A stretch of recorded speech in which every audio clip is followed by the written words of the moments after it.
لو كنت طالب علمي ثانويه عامه انصحك تشوف الفيديو ده، لان انا كنت في نفس مكانكم السنه اللي فاتت وعايزه اشارك معاكم نصايحي وتجربتي لاخواتي اللي في ثانويه عامه كلهم. هحاول ان اخلي الفيديو قصير مش طويل عشان وقتكم. هقول لكم ازاي تراجعوا فيزياء، ايه الكتب اللي تستخدموها، تبداوا تحلوا امتحانات ازاي، تعملوا ايه في ليالي الامتحان وتعملوا ايه في الامتحان ذات نفسه. وهقول لكم في اخر الفيديو تجربتي اثناء الامتحان. يلا بينا نبدا الفيديو على طول. اول حاجه ازاي تراجع فيزياء، ازاي تراجع دروسها وفصولها. اول حاجه فصل الكهربيه ده يتراجع لوحده، يعني الفصول اللي تبقى مرتبطه ببعضها دي تتراجع لوحدها. وكمان الفصل الكهربائي مش مرتبط لوحده هو بس، لا مرتبط بالمنهج كله. ممكن يجيب لك فكره من اي فصل تاني وتكون مرتبطه بالكهربائيه. نراجع الفصل ازاي؟ ليك حريه الاختيار انك تراجع من كتاب الشرح او تراجع من السكتش بتاعك. انا كنت براجع من كتاب الشرح، ولو في اي افكار تانية كنت كاتباها في السكتش بتاعي وعايزه اروح اراجع عليها فبروح اراجع عليها من السكتش. هقول لكم على قد ما افتكر من المنهج ان فصل الكهربائي ده بيتراجع لوحده. حس المغناطيسي اللي هو بتاع الملف المستقيم واللولبي والملف الدائري، ده الثلاث دروس دول يتراجعوا مع بعض. الدينامو يتراجع لوحده لان فيه افكار كتير فمش هتعرف تراجعه مع درس تاني، فالدينامو ده لوحده. ازاي نراجع كل درس؟ اول حاجه افتح الدرس اقرا فيه الافكار كلها بتركيز. كمان اهتم بالقوانين الرئيسيه والقوانين الفرعيه لان دي نقطه مهمه جدا. القوانين الفرعيه دي مش بيبقى ساعات كده المدرس بيكتب لكم مثلا قانون رئيسي على السبوره يقول لكم انا ممكن اجيبها بطريقه تانية بقوانين تانية وباستخدام عناصر تانية. هي دي القوانين اللي مش بتبقى موجوده في الكتاب، فدي انت بتكون كاتبها معاك من اول السنه في السكتش بتاعك. فالقوانين دي مهمه جدا لانها ساعدتني في الامتحان بتاع السنه اللي فاتت ان احل سؤال حرفيا ما كانش هيتحل غير بالقانون ده. كنت هلف كتير قوي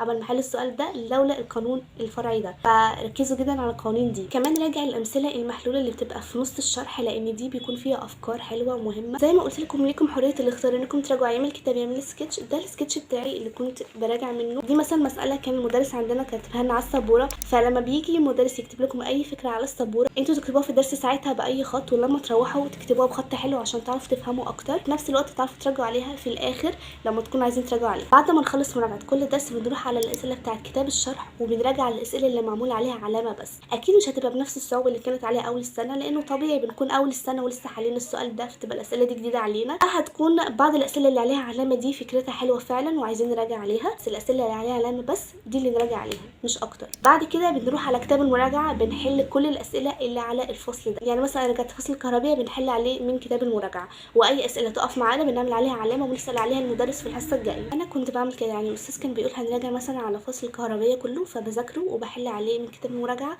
وهي اسئله واقفه معايا بساله عليها في الحصه الجايه. فدي حاجه مهمه. ازاي نراجع فيزياء حديثه؟ نصيحتي للفيزياء الحديثه افهموا قبل ما تحفظوا. هي متطلبه حاجتين، الفهم والحفظ، بس الفهم الاول. اسئله الفيزياء الحديثه بيبقى فيها مسائل عاديه لان قوانين الفيزياء الحديثه مش بيبقى قوانينها كتيره. الحاجه اللي كانت بتخوفني منها هي اسئلتها اللفظيه اللي بتبقى معتمده على الفهم والحفظ في نفس الوقت. انتبهوا للاسئله اللفظيه وانتبهوا للحاجات اللي بتبقى موجوده ما بين السطور في الشرح لان دي بيجيبوا عليها اسئله كتير. في تكوين اي جهاز لان مش متذكره المنهج كله دلوقتي، عرفوا مكان كل تركيب واسمه وبيعمل ايه بالظبط لان دي حاجه مهمه وبيجيبوا عليها اسئله بالهبل. تاني حاجه ايه الكتاب اللي نستخدمه؟ انا دخلت امتحان الفيزياء السنه اللي فاتت وما كنتش حل غير كتاب واحد وهو كتاب الامتحان. صراحه كافي ووافي لانه بجد فيه افكار كتير قوي، افكار عاليه جدا وكمان افكار عاديه. امتحان حلو جدا. لو في ناس حلت بيه كتاب تاني كتاب نيوتن اوكي مفيش برضه مفيش مشكله، كتاب نيوتن جميل وكتاب الوافي جميل. فانتوا شوفوا الكتاب اللي كنتوا مستريحين معاه وبتحلوا معاه من اول السنه ده اللي تبداوا تحلوا منه. فنصيحتي لكم لو انتوا عايزين تحلوا اكتر من كتاب للمراجعه حلوا بس تركزوا في الافكار بتاعه كل كتاب. نحلوا كتاب واحد افضل وتركزوا في افكاره احسن من انكم تحلوا اكتر من كتاب وما تعرفوش تجمعوا الافكار بتاعته. وكمان واحنا بنراجع حلوا الاسئله المقاليه عشان نثبت الفكره اكتر. حاجه حلوه جدا لما نكتب الاجابه بايدينا ونثبتها اكتر في دماغنا ويبقى عارفين في مسائل افكارها جميله جدا موجوده في الاسئله المقاليه. ما نحلش الاسئله المقاليه المتكرره، يعني مثلا اول سؤال بيقول فكره خلاص حلينا، تاني سؤال نفس الفكره نسيبه خالص، احنا عايزين نوفر وقت مش عايزين نضيع وقت. ازاي تحلوا امتحانات؟ لما تبداوا تحلوا امتحانات وخلاص رجعتوا المنهج كله وعايزين تبداوا في حل الامتحانات، اوعوا تبداوا من امتحانات السنين اللي فاتت، ابداوا من ورا. ليه؟ طبيعي اول ما نبدا نحل اول امتحان على المنهج كله شامل متكامل اكيد هنغلط، في الطبيعي هتغلط، فاحنا هنغلط غلطات كتير قوي في اول امتحان. فتخيلوا معايا بقى لو بدانا حل امتحانات من احد امتحانات السنين اللي فاتت وغلطنا في كل الغلطات دي اكيد هنبقى محبطين بطريقه كبيره جدا. خلي امتحانات السنين اللي فاتت دي في اخر حاجه خالص بعد ما نكون حلينا 20 امتحان ولا حاجه ولا اكتر، يعني نكون حلينا كم حلو من الامتحانات وخلاص عرفنا بقى فكره الامتحانات بتبقى عامله ازاي والاسئله اللي بتتكرر. خلاص بنبدا نحل امتحانات السنين اللي فاتت. ابدا حل امتحانات من الاخر خالص من هي امتحانات كتاب المراجعه ذات نفسه. زي ما قلت لك طبيعي انك تغلط واحنا بنغلط ليه اصلا؟ لان احنا طبيعي مش بنبقى مركزين، بس بيفلت مننا علامه، رقم، مش بنكون فاكرين مثلا القانون ده كويس. كل الحاجات دي طبيعيه، فامتحان ورا امتحان ورا امتحان هتبدا عدد الاغلاط تقل.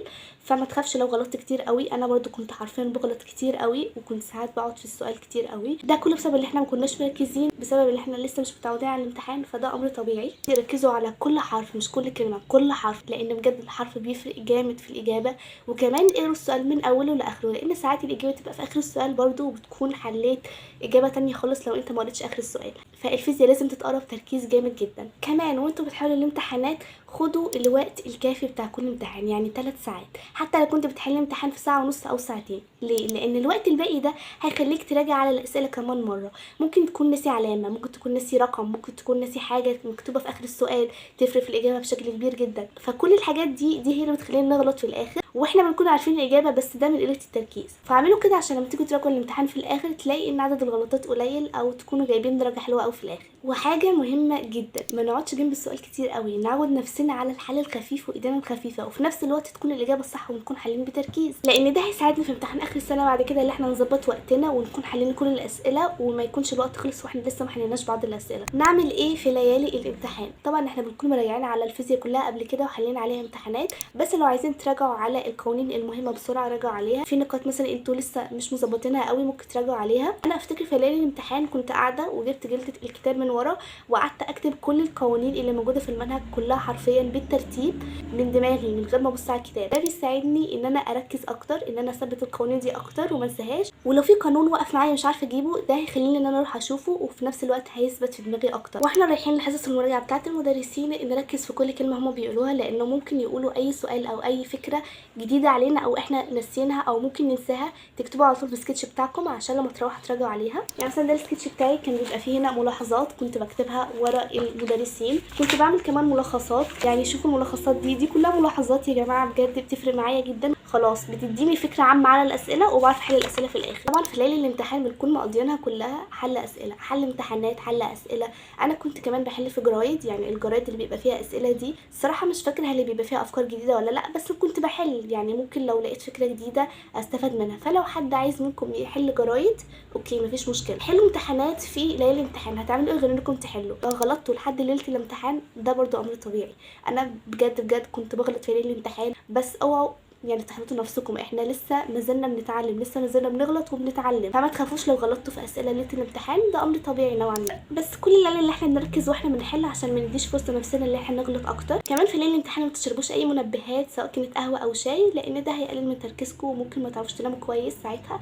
نعمل ايه في الامتحان ذات نفسه؟ قبل ما اقول لكم تعملوا ايه في الامتحان ذات نفسه، عايزه اقول لكم حاجه مهمه جدا، ومش في الامتحان الفيزياء بس، هتفتكوا كل الامتحانات، هو انكم يكون عندكم يقين من جواكم بربنا سبحانه وتعالى انه مش هيضيع تعبكم. ربنا سبحانه وتعالى عارف ان انتوا تعبتوا من اول السنه وحليتوا كتير، حليتوا حرفيا كتير قوي وتعبتوا وذاكرتوا، فده كله مش هيروح على الفاضي. اوعوا تتخيلوا ان ربنا سبحانه وتعالى هيضيع تعبكم. الحاجه دي لما بتكونوا عندكم يقين بربنا سبحانه وتعالى ومطمنين من الحاجه دي، خلاص التوتر كله بيروح، لان التوتر ده مشكله كبيره جدا. ده بيخليكم حتى لو مذاكرين وحالين كتير مش مركزين وخايفين وممكن تغلطوا في حاجات تافهه. هندخل عادي زي اي امتحان، ده بجد بيخليكم تركزوا اكتر في الامتحان. هنبدا بسم الله نحل الامتحان. اول ما نيجي نحل الامتحان هنقرا كل سؤال بتركيز وهنبدا نحله. هنقرا كل سؤال ونحله كاننا اول واخر مره نشوفه. نعمل حسابنا ان احنا مش هنشوف السؤال ده كمان مره، عشان ممكن الوقت ال3 ساعات يكونوا على قد الاسئله بالظبط وما نلحقش اللي احنا نراجع. فانتوا بتحلوا كل سؤال حلوه كانكم اخر واول مره تشوفوه، حلوه بالطريقه الصحيحه، بالطريقه اللي انتوا واثقين منها ان دي الاجابه الصح. تمام. قعدت احل سؤال ورا سؤال في الفيزياء لحد ما وقف معايا سؤال. لما يقف معاكم السؤال ابداوا اقروه كمان مره، بس اقروه بتركيز، شوفوا هو مديكوا ايه، هو عايز ايه، ابداوا ربطوا الحاجات ببعض. لو لسه ما وصلتش سيبوا السؤال خالص وروحوا على السؤال اللي بعديه، لان ده هيضيع وقت الامتحان. فاوعوا تدوا وقت السؤال اكتر من حقه، لانه بجد ده هيضيع اسئله بعد كده جايه. يعني انتوا لو وقفتوا السؤال ربع ساعه مثلا، ده كده كتير قوي ربع ساعه في سؤال واحد. فلو وقف معاكم السؤال سيبوه، هاتوا منديل، اي منديل عندكم، واكتبوا رقم الاسئله اللي واقفه معاكم عشان ما تنسوهاش، عشان تعرفوا ان انا واقف معايا سؤال رقم كذا وكذا وكذا. وفي اخر الامتحان لما ترجعوا للاسئله دي ابداوا حلوها بالراحه وابداوا ركزوا فيها كده بالراحه شويه شويه، وان شاء الله هتجيبوها. لو حليتوا الاسئله كلها ولسه فاضل وقت تراجعوا، راجعوا على الاسئله اللي انتوا شاكين فيها، اللي انتوا مش حاسين ان دي الاجابه او حاسه ان شاك في الاجابه دي، راجعوا الاسئله دي، ما تراجعوش الاسئله اللي انتوا متاكدين منها، لان لو رجعتوا الاسئله اللي كنتوا متاكدين منها الاسئله اللي انتوا شاكين فيها مش هيبقى ليها وقت، فالاسئله اللي انتوا شاكين فيها اولى. اخر حاجه عايزه اشارككم تجربتي في امتحان الثانويه العامه. انا الحمد لله امتحان الفيزياء كنت بحله عادي لحد ما وقف معايا اسئله كتير قوي. افتكر انه وقف معايا اسئله في كيرشوف، حرفيا كان فاضل ربع ساعه والامتحان يخلص، يعني ربع ساعه واسلم الورقه، وكان لسه فاضل 4 أو 5 اسئله لسه واقفين معايا ما كنتش عارفه احلهم، في منها اسئله عليها درجتين وفي منها اسئله عليها درجه. انا كنت في قمه توتري بقى هنا، يعني حرفيا في ليفل التوتر العالي. اعمل ايه؟ سبت كل حاجه، سبت الورقه كلها وسبت القلم وقعدت اصلي على الرسول صلى الله عليه وسلم، قعدت اصلي على النبي كتير قوي واقول اهدي اهدي مش مستاهله اهدي. مسكت الورقه والقلم وقلت بسم الله، وبدات اني اطلع كل المطلوبات في السؤال، اطلع كل اللي هو عايز مني في السؤال. حاولت اني اجمع الدنيا ببعضها، استخدم القوانين اللي انا فاكراها، القوانين الفرعيه اللي بقول لكم عليها مهمه، وابدا اني احل كده في الورقه بالراحه. وحرفيا يا جماعه انا حليت الاسئله لما وصلت للحل اللي انا خلاص مطمنه له، وعرفت احل الاسئله في الاخر. كل المشكله انا اصلا كنت متوتره جامد في الاخر، فهو ده اللي مخليني مش عارفه احل الاسئله. فلما تهدى هتعرف تحل الاسئله، اهدوا خالص كده وان شاء الله هتعرفوا تجيبوا الاسئله دي وهتحلوا كويس ان شاء الله. وبس دي كان كل نصايحي لي الثانويه العامه وامتحان الفيزياء ثانويه عامه. اتمنى يا رب اكون فدتكم ولو بنصيحه واحده، ان شاء الله ربنا يوفقكم. ثانويه عامه مش اخر الطريق، ياما الناس جابت مجاميع عاليه ومكملتش في طريقها واختارت طريق تاني هي حباه. اعملوا اللي عليكم وسيبوا الباقي على ربنا. بحبكم جدا واشوفكم في فيديو جاي ان شاء الله. باي باي.